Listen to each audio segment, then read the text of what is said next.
Football on Off the Ball. With William Hill. Prepare for greatness during the Euros. Download the app today. 18 plus gamblingcare.ie. This is News Talk.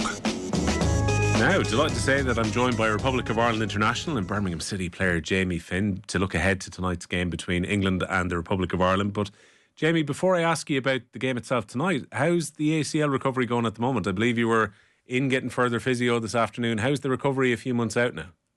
Yeah, it's going good. I'll be 4 months post-op the end of July. It's kind of flown in aspects, but then again, not really. But I'm up in Sanctuary 3 times a week, which is good. It's going well. Taking it week by week.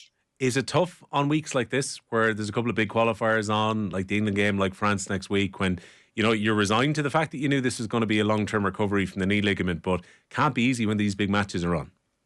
Yeah, like during the summer there, obviously the club football was stopped, which was kind of nice for me not to see that. But yeah, it's tough when the girls come back in. But listen, I'm their number one supporter right now. That's all I can be.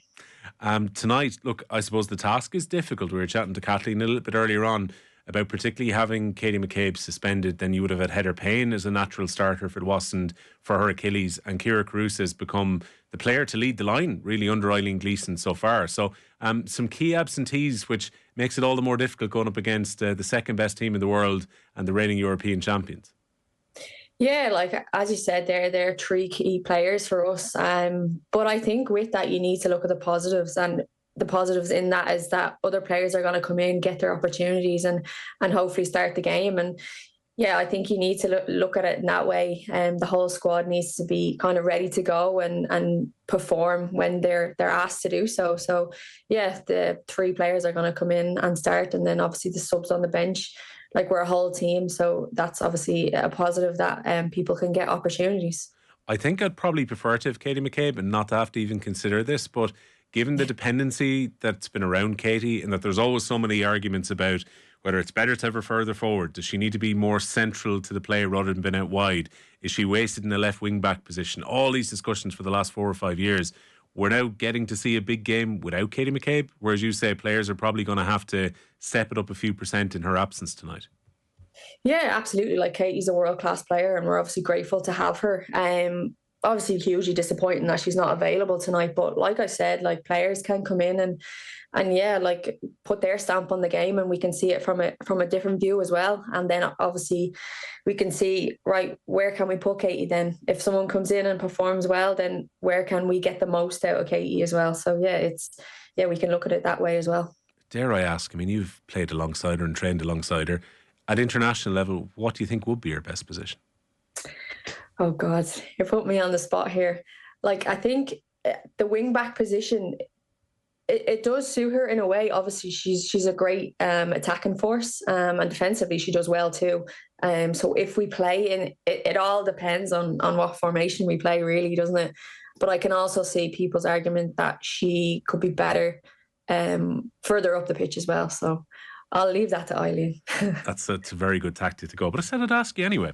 Denise coming back in. So I felt like Denise O'Sullivan was missed a little bit in the Sweden games for the times when Ireland could have done with maybe adding a little bit more control or just having her extra little bit of quality when she gets on the ball. She's going to captain the side tonight against England. Could well be captaining in her home city of Cork next week for the game against France as well. Touch wood, she doesn't pick up an injury or anything tonight. What does Denise O'Sullivan bring back into that midfield, Jamie? Yeah, like, Denise again is another world-class player. When I play in midfield with her, I love it. I think she's so good defensively as well, because sometimes obviously we're without the ball and you look to your right and you see her there. She's such a good player defensively as well. And then obviously on the ball, yeah, she's a huge asset for us. And I think similar to Katie, like with Denise, where is her best position? If we're playing 2 sitting holding midfielders, is she one of them, or is she the higher, maybe number 10? It's difficult because obviously we want her on the ball, but then we need players to feed the ball to her if she's in that higher position. So it'll be interesting to see the midfield dynamic tonight and where she slots into that. Yeah, I think ideally if it was a team where the other positions were very much set, you'd want her to be as close to the striker as possible. But sometimes when you're playing, like we saw with the Ireland games, away to France and away to Sweden, it can be about digging in and a little bit of graft and making sure that you use the ball well when you have it. And I think Eileen kind of prefers to have players out wide playing a little bit higher, and everyone else just kind of sits in very compact. And for these next two games, it's probably going to be trying to be very difficult to break down really against England and France. Yeah, absolutely. And I think that should really be our bread and butter of being defensively sound and compact. And that comes along with in the central areas being compact and maybe forcing it inside, because obviously England's qualities are out on the wings. They're fast, they're direct, they're strong. So if we can force them inside to the likes of Denise, she really hunts down play and she wins the ball back, turnovers. Yeah, really, like, that's one of her strengths in her game. And then obviously when she gets on the ball, she's calm and composed. And yeah, it's obviously where she plays then. And when she gets on the ball, who is she giving it to? Is it going to be Amber tonight? And then who's maybe going to be the other striker to come to feet if Amber goes out, stretches play? So yeah, it's going to be interesting. Niamh Fahey is back in, thankfully, fit again, a bit like Denise. I think she was missed in some of the games that she was away for. Gone over the century of caps now at this stage as well. Maybe you can tell me what it's like when she's playing defensively in that team, because there's loads of competition now with the players who've been recruited in the last 12 months or so to play in, whether it's going to be, say, 3 centre-backs or in a flat back 4. But still, it seems that Fahey is still a key player in this squad right now. Yeah, absolutely. When I think of Fahey, I think of a leader, especially in that back line. She demands from her midfield, from her forward line, back line as well.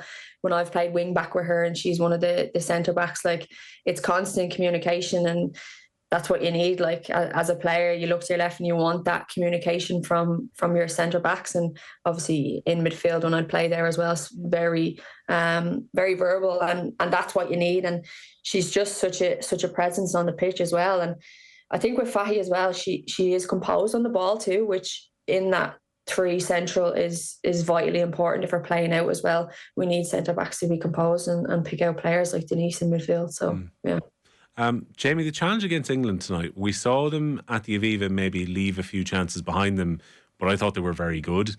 They're under a little bit of pressure now because of their dropped points against Sweden, where they need to make sure that they get positive results over the next few days if they're going to qualify in the top 2 places and automatically go to Switzerland. But if you could talk to me a bit about, like, what's the challenge about taking on this England team who have won the European Championships and who have been to a World Cup final just last year?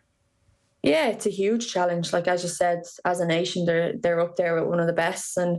But I think we need to embrace that. It's where, like I've said this before, it's where we want to be. We've got promoted now to League A, and that's, as a nation, we want to be there. We want to be competing, and the only way to get better is to compete against these nations.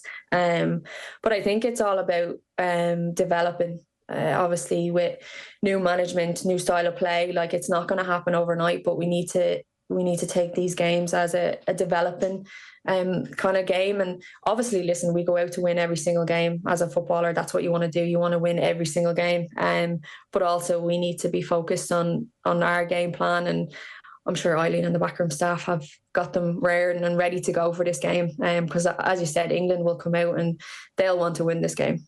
It's proper deep end stuff, isn't it, though? Like, when this draw was made and it was going to be 3 of the teams in the semi-finals from the Euros the last time, you know, Sweden have done so well at the Olympics in recent memory.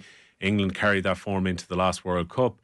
It's a little bit of a culture shock going from some of those teams that were playing in League B to now playing the very top end of League A here. But your hope would be, as you've said, that longer term, this might be growing pains, but could be really important down the track to get this experience against the very best here. Yeah, like, as you said, I don't think we could get better opposition than we have right now in this group. But as a elite athlete, and obviously being a part of the Ireland team, we want to strive for more. We've obviously gotten to our first international World Cup, and that was brilliant for us and a nation. But we want to continue that. We want to grow the game. We want to grow our performances, and you only do that, like I said, against the best in the world, in Europe. So it's a challenge, but all the girls I know and backroom staff and everyone involved are up for it. So. And look, there's still a European Championship qualification place potentially on the line further down the track. So it's going to be the playoffs as the route after this group, and Ireland want to make sure they're as high up the seedings as possible for that to be favourable. I guess before those games, and also with ranking points being important for draws that are coming up over the next while as well, they'll want to finish this out with 2 positive performances, Jamie, I would think, over the next 5 days as well.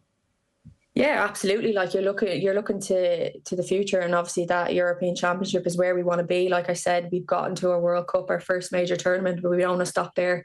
So with the Euros coming up next summer, that's where we want to be. We want to be competing there. So yeah, we need to focus on 2 good performances and getting them under our belt. Yeah.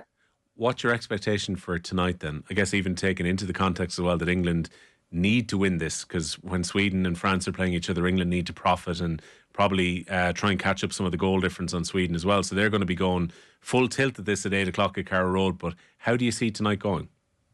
Yeah, like as you said, I think they will come out like raring to go and wanting to score goals. And I think that was kind of our downfall the last time we played in the Aviva. They kind of scored obviously early on, and we need to kind of nullify that in this game and start strong and coming back to our bread and butter of defending, being compact. And then when we get the ball, that's our next phase of developing as a team, I think, and trying to keep it and being calm on it. But yeah, I think we really need to start this game well, and hopefully we'll see at the end. Yeah. And would the hope be something similar to France, where they visibly got very frustrated, and even the Sweden away game as well, where, look, Ireland have shown, and you've been involved in these teams as well, where if Ireland are compact and difficult to break down, the hope would be that might start to frustrate the 27,000 odd people who are in there tonight. Yeah, absolutely. Like you can even like see when teams do that to other teams, they get frustrated and sometimes they don't know what to do then. So I think, yeah, obviously the game plan the girls will follow to a T, and yeah, hopefully we'll frustrate them and maybe, yeah, I don't know, get them on the counter. I don't know, who'll know, who knows? We'll see tonight. Well, Jamie, best of luck with the continued recovery from the dreaded ACL injury over the next while as well, and enjoy the game tonight. Thanks a million. Thank you. Thanks for having me. Football on Off the Ball. With William Hill. Prepare for greatness during the Euros. Download the app today. 18 plus gamblingcare.ie. This is News Talk.